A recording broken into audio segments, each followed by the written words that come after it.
आपका स्वागत है आपके अपने YouTube चैनल महाअध्ययन पर। वीडियो को लाइक करें और अगर अभी तक चैनल को सब्सक्राइब नहीं किया है तो जल्दी से कर दीजिए। आज हम करने जा रहे हैं हमारी 8वीं की कक्षाओं के लिए हिंदी की वर्कशीट और अकबरी लोटा।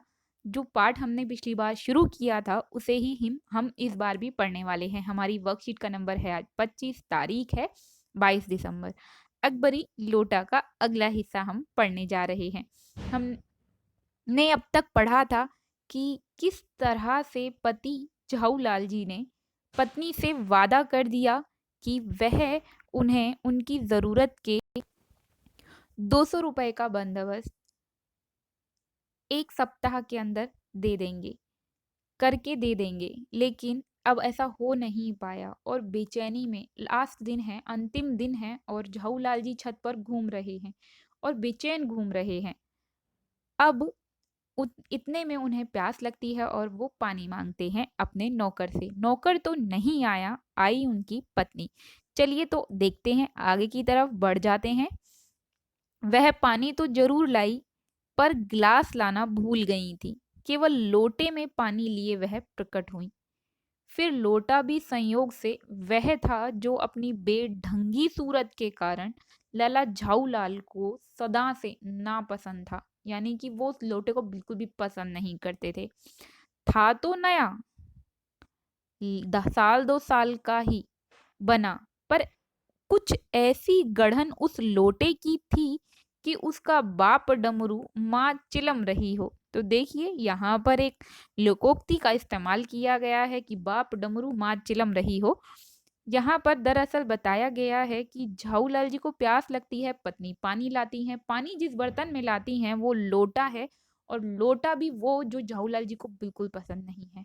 क्यों पसंद नहीं है? क्योंकि उसकी बनावट झाऊलाल जी को अच्छी नहीं लगती। उन्हें उसे देखकर लगता है कि या तो वो डमरू जैसा बना दिया है या फिर चिलम जैसा। चिलम आप जानते ही होंगे, जिसे हम हुक्का भी बोलते हैं, और डमरू से तो हम सब वाकिफ हैं ही। अब बढ़ जाते हैं इसके अगले हिस्से की ओर। इसके बाद भी लाला जी ने लोटा ले लिया और बोले कुछ भी नहीं। वो नापसंद लोटा भी उन्होंने ले लिया। अपनी पत्नी का अदब मानते थे, मतलब अपनी पत्नी की बहुत इज्जत करते थे, इसलिए कुछ भी नहीं बोले, लोटा ले लिया। और इसी को सभ्यता कहते हैं, यानी कि अपनी पत्नी का, घर की बाकी स्त्रियों का भी पूरा सम्मान करना चाहिए। और जो पति अपनी पत्नी का ना हुआ वह पति कैसा? फिर उन्होंने ये भी सोचा कि अभी तो लोटे में पानी दिया है, गनीमत है।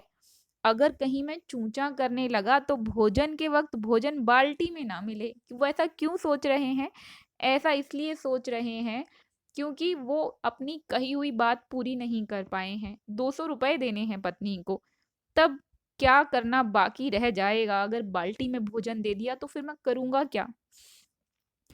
लाला जी अपना गुस्सा पीकर रह जाते हैं क्योंकि उन्हें वो लोटा बिल्कुल पसंद नहीं है। लोटे को देखते ही उन्हें गुस्सा आता है, लेकिन चुपचाप उन्होंने पानी के साथ गुस्सा भी पी लिया और दोनों को पीकर वो छत के मुंडेर के पास ही खड़े रहे, जहां वो छत पर टहल रहे थे। तो मुंडेर के पास जाकर खड़े हो गए। जिन बुजुर्गों ने पानी पीने के संबंध में यह नियम बनाए थे कि खड़े खड़े पानी ना पियो, सोते समय पानी ना पियो, दौड़ने के तुरंत बाद पानी ना पियो, उन्होंने पता नहीं कभी यह नियम भी बनाया कि नहीं कि छत के मुंडेर के पास खड़े रहकर पानी नहीं पीना चाहिए। अब यहाँ पर ये बात क्यों कही गई है? ये बात इसलिए कही गई है कि अगर उन्होंने ऐसा नियम बनाया होता तो वो मुंडेर के पास जाके झाऊलाल पानी नहीं पीते और ना ही उनका लोटा नीचे गिरता। होता ये है कि झाऊलाल मुंडेर के पास खड़े होकर पानी पी रहे हैं और लोटा गया हाथ से छूट, और छूट कर क्या हुआ? लुढ़क गया लोटा आगे की तरफ और लुढ़कते हुए वो नीचे पहुंच गया है। तो पढ़ लेते हैं आगे। लाला झाऊलाल मुश्किल से 1-2 घूंट ही पी पाए होंगे, न जाने कैसे उनका हाथ हिल गया और लोटा हाथ से छूट गया।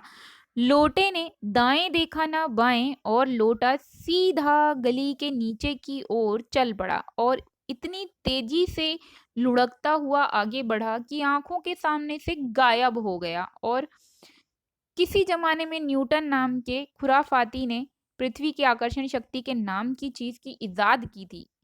कहना ना होगा कि यह सारी शक्ति इस समय लोटे के पक्ष में थी। तो इसका क्या मतलब है? यहाँ पर वैज्ञानिक न्यूटन का नाम लिखा गया है, जिन्होंने गुरुत्वाकर्षण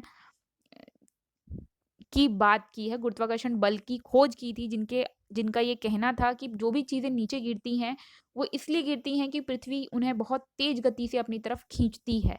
चीज़ जितनी ऊँचाई से फेंकी जाती है, वो उतनी ही और ज़्यादा तेज़ गति से नीचे की तरफ गिरती है और उसी के बारे में लिखा है कि ये सारी शक्ति इस वक़्त लोटे के पक्ष में थी। क्यों कहा है? क्योंकि लोटा इस तरह लुढ़का कि आँखों के सामने से गायब ही हो गया। अब बढ़ते हैं प्रश्न उत्तरों की ओर। देखें तो आज हमने क्या जाना और क्या सीखा। लाला झाऊलाल ने लोटा पसंद न होते हुए भी पत्नी से क्यों ले लिया? क्यों ले लिया? इसलिए ले लिया क्योंकि वो अपनी पत्नी की इज्जत करते थे, अदब करते थे। दूसरा, पत्नी को अब तक रुपए देने का वादा भी पूरा न कर सके थे और जिसके कारण उन्हें डर लग रहा था कि कहीं पत्नी गुस्से में तो नहीं है। दूसरा प्रश्न पूछा गया है कि बुजुर्गों ने पानी के संबंध में जो नियम बनाए हैं, आपके विचार से वो और क्या-क्या नियम हैं? 2-3 नियम तो हमने अभी पाठ में ही पढ़ लिए।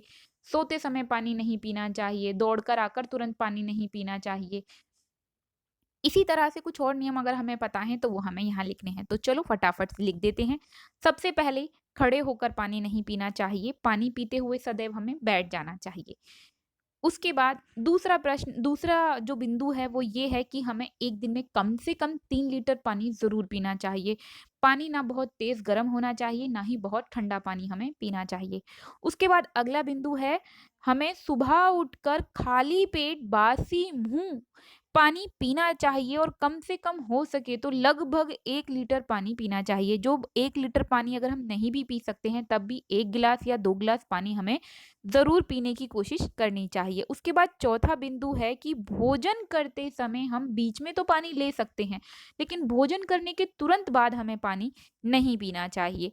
इसके बाद बढ़ते हैं आगे की तरफ कि आप न्यूटन के नियमों के विषय में क्या जानते हैं, हमें वो बताना है। तो वैज्ञानिक न्यूटन के नियम के बारे में हमें यहाँ लिखना है। न्यूटन ने गुरुत्वाकर्षण नियम की खोज की थी, जिसके अनुसार कोई भी वस्तु ऊपर से नीचे की तरफ अगर फेंकी जाती है तो पृथ्वी से आकर्षित करती है और भूमि पर अंत में वस्तु गिर जाती है। तो गुरुत्वाकर्षण नियम के साथ आप यहाँ पर गुरुत्वाकर्षण बल भी लिख लीजिए। गुरुत्वाकर्षण बल नियम की खोज की थी। गतिविधि है, आपको बताना है आपकी रसोई में से कौन से बर्तन हैं जो आपको बिल्कुल पसंद नहीं है और जो नहीं पसंद है उसका कारण भी लिखना है। मुझे लगता है ये बताना बड़ा मुश्किल होगा कि हमें अपनी रसोई में से कोई बर्तन नहीं पसंद है तो क्यों नहीं पसंद है और कौन-सा बर्तन नहीं पसंद है, लेकिन फिर भी उत्तर तो लिखना ही है। तो मेरी तरफ से आपके लिए ये है एक उत्तर। अगर आपके पास कोई कारण है, बर्तन है, तो आप इस उत्तर को बदल कर भी लिख सकते हैं। तो फिलहाल उत्तर है, हमें डिज़ाइन वाली चम्मच और बारीक डिज़ाइन वाले बर्तन बिल्कुल भी पसंद नहीं है। क्यों पसंद नहीं है? क्योंकि उनको धोने में हमें अधिक मेहनत लगती है। उनके अंदर थोड़ा ना थोड़ा कचरा फँसा रह ही जाता है। जो घर में स्त्रियाँ बर्तन साफ़ करती हैं, लड़कियाँ घर में साफ़ करती हैं या कुछ घरों में लड़कों के साथ और लड़कियों के साथ भेदभाव नहीं किया जाता है और लड़कों को भी बर्तन धोने होते हैं, तो वो जानते होंगे इस बात को कि ऐसे बर्तनों की सफाई करना सच में मुश्किल होता है जिनके डिज़ाइन बारीक होते हैं। उसके बाद दूसरा, तेज किनारी वाले बर्तन भी हमें बिल्कुल पसंद नहीं है क्योंकि ज़रा भी लापरवाही हो जाए तो हाथ कट जाता है, चोट पहुँचाते हैं ऐसे बर्तन। तो ये थी हमारी आज की अच्छी-सी प्यारी-सी वर्कशीट महाअध्ययन की तरफ से आप सभी के लिए। मैं उम्मीद करती हूँ कि इससे आपको आपका काम करने में मदद भी मिलेगी, साथ में आपको आपका पार्ट भी समझ में आएगा और आया होगा। अगर आप चाहते हैं महादिन इसी तरह की वीडियोस आपके लिए लाता रहे तो ज़रूरी है आपका चैनल चलता रहे और उसके लिए ज़रूरी है आपके लाइक, शेयर्स और आपका सब्सक्राइब करना। तो फटाफट से वीडियो को लाइक कर दीजिए, वीडियो कैसी लगी कमेंट बॉक्स में लिखें और साथ में अगर आपने अभी तक चैनल को सब्सक्राइब नहीं किया है तो कर दीजिए। आपकी वीडियो के ठीक नीचे रेड कलर से लिखा हुआ है सब्सक्राइब, क्लिक कर दीजिए। क्लिक करते ही चैनल का सब्सक्राइब का कलर चेंज हो जाएगा और वहाँ लिखा होगा सब्सक्राइब। फिर मिलते हैं ऐसे ही वीडियोस के साथ, तब तक के लिए स्वस्थ रहें, खुश रहें, नमस्कार और धन्यवाद।